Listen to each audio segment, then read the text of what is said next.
guys, welcome to my YouTube channel. Ito nga po pala ang matcha mini donut. May nag-order po sa akin yan kaya gumawa po ako. Ayan po. Hindi ko na po na ituro sa inyo ang simula hanggang nasa ano na po tayo, gitna na agad. Kasi po nagmamadali po ako gawa ng kukunin po kaagad yung order na mini donut. Kaya kailangan ko muna siyang patuyuin yung chocolate sa ibabaw, yung matcha, yan. Kasi gawa ng, bago natin siya lagyan ng chocolate sa ibabaw, kailangan tuyo na siya. Ayan po. Tinunaw ko na po yan. Yan, tutunawin na po natin yung ating chocolate para yan po ang ilalagay nating design sa ibabaw niya.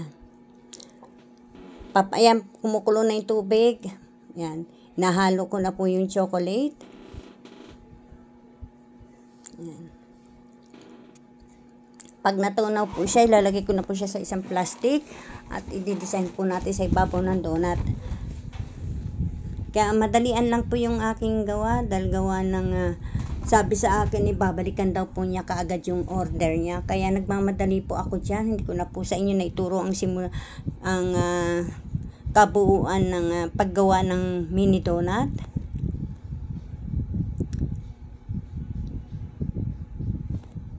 Yan.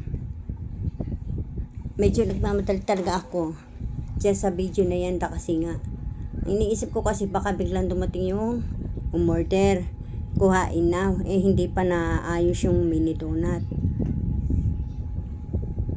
Ibabalutin pa natin yan sa ilalagay pa natin yan sa isang box para maibigay ng maayos sa kanya. Yan po. Tinutunaw ko na po yung chocolate.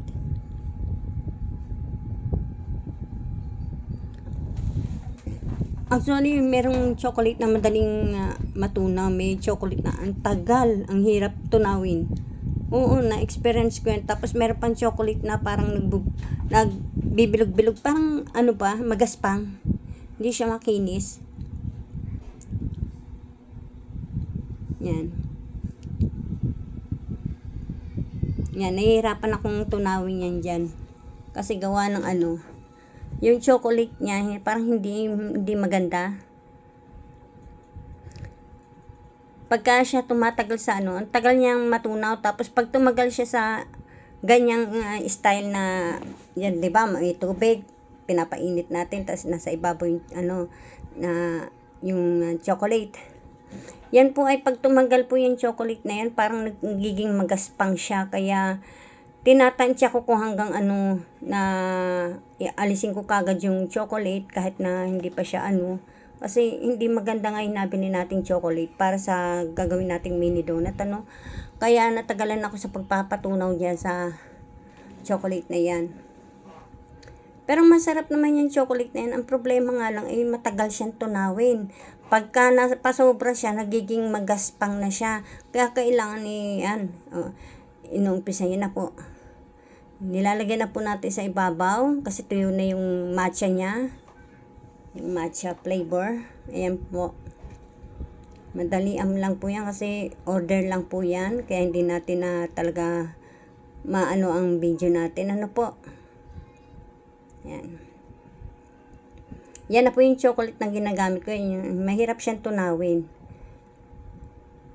Pagka talaga napasobra ng tunaw ng yan, yung sa kumukulong o tanggalin mo man sa nagaano siya eh. Ang pangit ng chocolate na nabili ko. Hindi katulad yung dating chocolate na ginagamit ko. Madali siyang malusaw pero ang ganda ng pagkakaano niya, ang kinis. Ayan po. Medyo meron pang naanuhan na parang, ayan po, yung tinuturo ko. So, bali yan ay hindi ko na po ibibigay sa customer. Pinipili ko po siya ng maganda para ibabalot natin yan. Bago niya kunin sa atin, nakalagay na yan sa box. Yan po yan, isa na yan. Yan, tinuro ko na yan. Hindi na po natin isasama yan kasi nagkulang na yung chocolate na matcha sa atin.